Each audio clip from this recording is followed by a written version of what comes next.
Bago tayo magsimula, huwag kalimutang mag-like at share. Kung nagustuhan ninyo, mag-comment sa ibaba. Maraming salamat, let's go, ituloy na natin ang kwento. Nang marinig ang mga salitang yun, agad na napakunot ang noo ni Su Changyu, tila ba ang kanyang isipan ay binayo ng unos, at mariing nagtanong, maging isang test subject. Si Sun Zhang naman ay walang pag-aalinlangan, tumango ng mariin, tanda ng kanyang matibay na pagsang-ayon. Pagkatapos, mariin niyang ipinaliwanag, na para bang bawat salita ay may bigat ng 1,000 taon, ilang mga immortal master ang lubhang nahuhumaling sa mahiwagang miasma na nananahan sa loob ng katawan ng isang mortal. Taon-taon, mga voluntaryo ang pinipili mula sa mga mortal ng isla upang magsilbing mga test subject. Ginagamit ng mga immortal master ang kanilang mga lihim na pamamaraan upang hilahin, isa-isang piraso, ang miasma mula sa mga katawan ng mga test subject, para sa kanilang pananaliksik. Ilang buwan lamang ang kailangan upang tuluyang maubos ang miasma mula sa katawan ng isang test subject. Dagdag pa niya, na para bang bumabalot ang kanyang tinig ng malamig na hangin, ngunit tandaan ninyo, ang prosesong ito ay labis na masakit, ito ay isang kalagayan kung saan hindi ka mabubuhay, at hindi ka rin mamamatay. Kadalasan, ang karamihan ay hindi kayang tiisin hanggang sa huling sandali ng pag-extract ng miasma, at napupuwersa silang mabaliw ng lubusan dahil sa walang katapusang pagdurusa. Nang marinig ito, nanlamig ang ekspresyon ni Su Changyu, at mariing nagtanong, puno ng desperasyon, kung wala pa bang ibang paraan.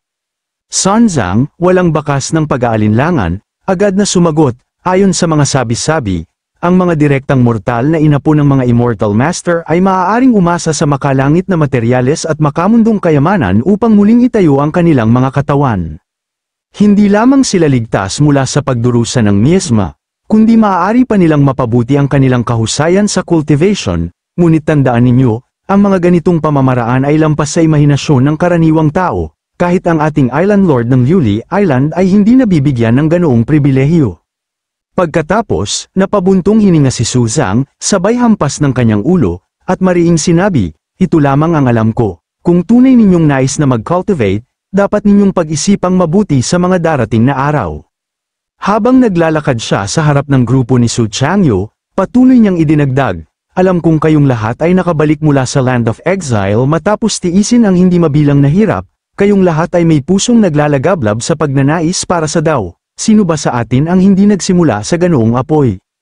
Patuloy ang kanyang tinig, mabigat at puno ng pangungusap na tila nagmumula sa kailaliman ng kaluluwa, sa kasamaang palad, ang landas patungo sa immortalidad ay napakahirap, kahit na mapuksa mo ang lahat ng miasma sa iyong katawan, kakaunti lamang ang makakaramdam ng espiritual na enerhiya ng langit at lupa, at magagabayan ito sa kanilang mga katawan. Bakit ka pa maghahanap ng gulo? Walang mali sa pagiging mortal na lamang.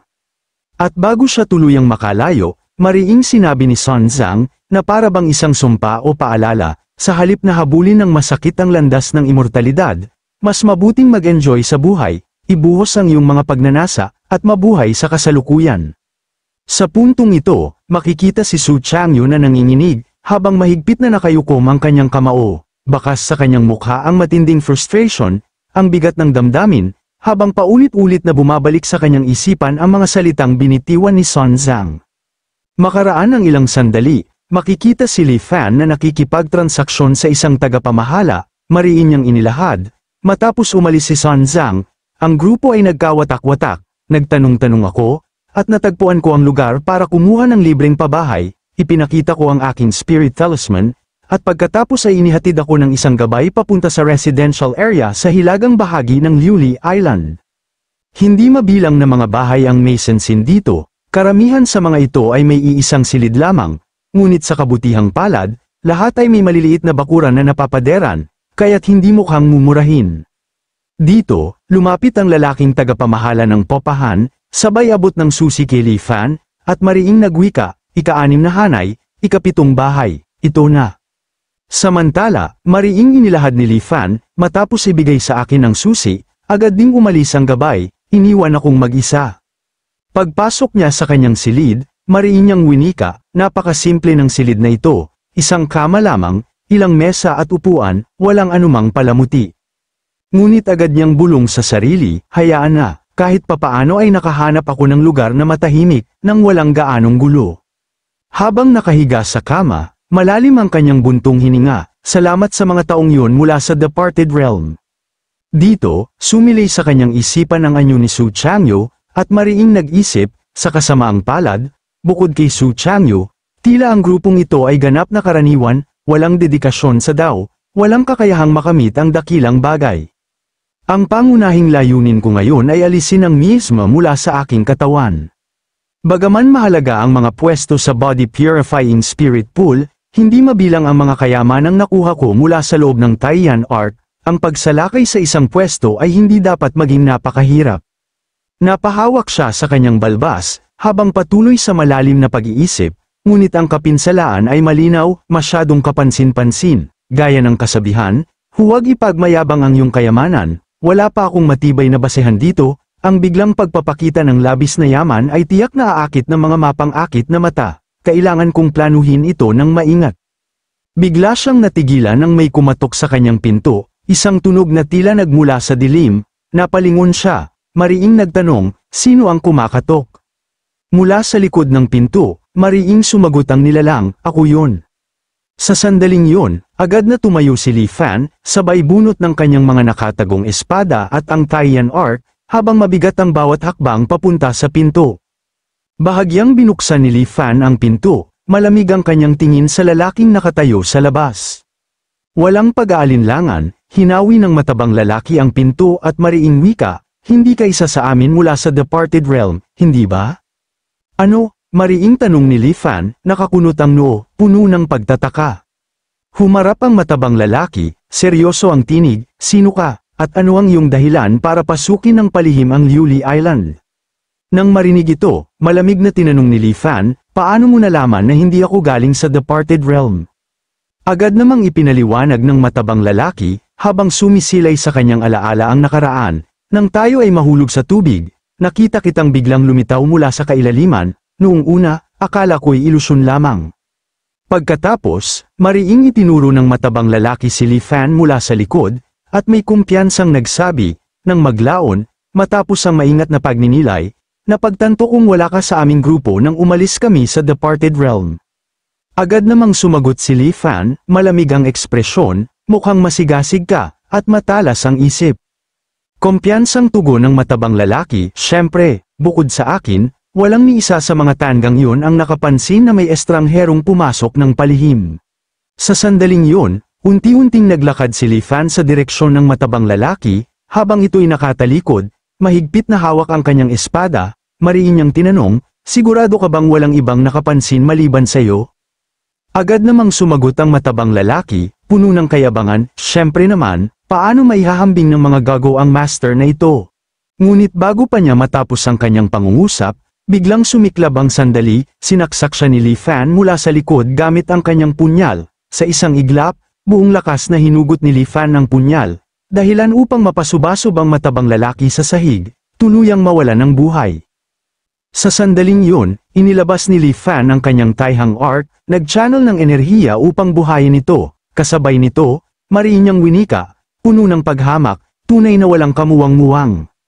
Agad niyang itinaas sa harap ang Taihang Arc, at naglabas ito ng enerhiya, unti-unting sinisip-sip ang patay na katawan ng matabang lalaki, malamig na sinabi ni Li Fan, umaasa ka sa kaunting katalinuhan, natuklasan mong nakapasok ako ng palihim sa ilalim ng maling pagkakakilanlan, at hindi ka nakapaghintay na manakat sa akin. Makalipas ang ilang sandali, makikita si Li Fan na nililinis ang bakas ng dugo sa sahig. Upang ikubli ang ebidensya, mariin niyang sinabi, hindi ka man lang nag-isip, hindi ba't kayong mga tao mula sa departed realm ay nakakuha rin ng rehistro ng sambahayan sa pamamagitan ng maling pag-angkin na kayo'y mga refugee, dahil lang mayroon kang rehistro ng sambahayan sa Liuli Island, inisip mong katutubo ka na ngayon? Dagdag pa niya, habang sumisilay sa kanyang isipan ang imahe ni Sun Zhang at ng mga cultivator, ang immortal master na may nakakubling mukha, ang dumating upang salubungin ka, at ang Tian Baolu ni Sun Zhang, lahat sila ay umingat ng maingat, natatakot na matuklasan. Malinaw, ang pagkakakilanlan bilang isang mortal mula sa Land of Exile ay isang bagay na dapat itago. Ang Tian Baolu at ang grupong yun mula sa departed realm ay hindi maglakas loob na siyasatin ito ng may malaking ingay. Pagkatapos, mariin niyang tinitigan ng Taihang Arc, nag-channel ng enerhiya, at mariing sinabi, Kahit na imbestigahan nila at malaman na pumunta ang Tabachoy upang makita ako bago siya nawala, ngayon nawala kahit isang katawan ang makita. Hanggat ipinipilit kong hindi ko siya nakita, wala silang magagawa sa akin. Makaraan ng ilang araw, mariing inilahad ni Li Fan, tulad ng inaasahan ko, ilang araw ang lumipas, bukod sa pagdating ni Su Changyu upang magtanong ng isang beses, ang mahiwagang pagkawala ng Tabachoy ay hindi nakakuha ng pansin ng iba.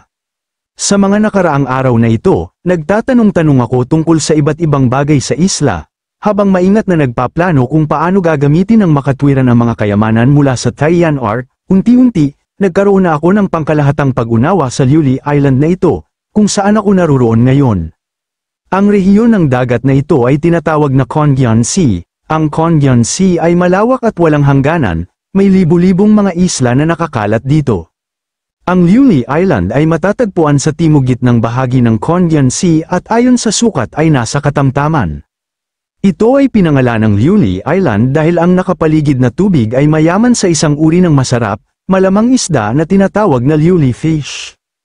Ang Liuli fish ay napakapopular sa mga mortal, at ang ilang mga elixir na pino ng mga Immortal Master ay gumagamit din ng Liuli pearls na paminsan-minsan ay nabubuo sa loob ng kanilang mga katawan. Sa makatuwid, ang Immortal Master na namamahala sa Liuli Island ay dapat mangolekta ng isang tiyak na bilang ng Liuli pearls bawat taon. Ang paglalayag para mahuli ang Liuli fish ay ang pinakasikat na trabaho, kailangan mo lamang ibalik ang 70% ng huli, at maaari mong itabi ang natitirang 30% upang ipagbili mo mismo. Sa kasamaang palad, ang paglalayag ay nangangailangan ng malalaking bangka, at ang mga pangkat ng Liuli fish ay hindi mahulaan. Ang paghahanap ng mga pangkat ay nangangailangan ng espesyal na pain ng espiritu mula sa isla. Ang spirit lure ay ibinabahagi lamang ng Liuli Manor kapag naglalayag at kinokolekta sa pagbalik. Hindi pinapayagan ng pribadong pangingisda. Kung mahuli, ang parusa ay agarang pagpatay. Sa makatuwid, ang pangingisda ng Liuli fish ay maaari lamang gawin sa pahintulot ng Liuli Manor. Ilang araw na ang nakalilipas, ang isang fleet na naglayag ay hindi lamang nakabalik na may malaking huli ng Liuli fish ngunit nakatagpo rin ng isang lumubog na barko. Ang lumubog na barko na ito ay nagdadala ng higit sa 100 mga kabang ginto, pilak, at mga hiyas. Sa oras na ito, ang fleet ay ganap na swerte. Tungkol sa mga item na na-recover mula sa lumubog na barko, ang mga patakaran ng isla ay kapareho ng para sa Liuli fish, maaari mong itabi ang 30% para sa iyong sarili, at ang natitirang 70% ay dapat isuko sa mga awtoridad. Nang ang fleet na ito ay bumalik sa port, kalahati ng isla ay nagkagulo, kahit ang financial supervisor ng isla, si Steward Chen, ay dumating para personal na siyasatin ito. Maraming tao sa isla ang nagsimulang magsiksikan ng pribado, sinusubukan na makakuha ng pwesto para sa susunod na paglalayag sa dagat. Basta't makakapaglayag ako ng mag-isa, maaari kong ilabas ang mga kayamanan mula sa Taihang Arc sa pamamagitan ng isang lumubog na barko. Ang tanging kahirapan ay ang pagkuha ng kwalipikasyon para maglayag ng mag-isa. Napakaraming tao sa isla ang nais sumali sa fleet, pagkatapos ng ilang mga casual na pagsisiyasat, nalaman ko ang susi. Ang Island Lord ng Liuli Island ay may 3 pinagkakatiwalaang katulong, si Steward Zhao ang namamahala sa personnel, si Steward Shen ang namamahala sa pananalapi, at si Steward Zhou ang namamahala sa seguridad. Ang karamihan sa mga pwesto para sa mga paglalayag ng fleet ay nasa mga kamay ni Steward Chen. Sina Steward Zhao at Steward Zhou ay laging gustong makisali, ngunit si Steward Chen ay mahigpit na nagkontrol, naglalaan lamang ng 1 o 2 fleet sa kanila. Sa sandaling yun, bahagyang hinimas-himas ni Li Fan ang kanyang balbas, tila babawat galaw ay sinasabayan ng apoy ng determinasyon. Bakas sa kanyang mukha ang bigat ng pag-iisip, habang malalim na naglalakbay ang kanyang alaala. Mariin niyang inalala si Steward Zhao, at sa kanyang isip ay nag-usal, noong araw ng pagrehistro, kakaiba ang ugali ni Steward Zhao sa akin kumpara sa iba, mayroong lihim na hindi ko moari, isang bagay na nakatago sa likod ng kanyang mga mata, hindi ko alam kung bakit, ngunit marahil, dapat kong puntahan itong si Steward Zhao.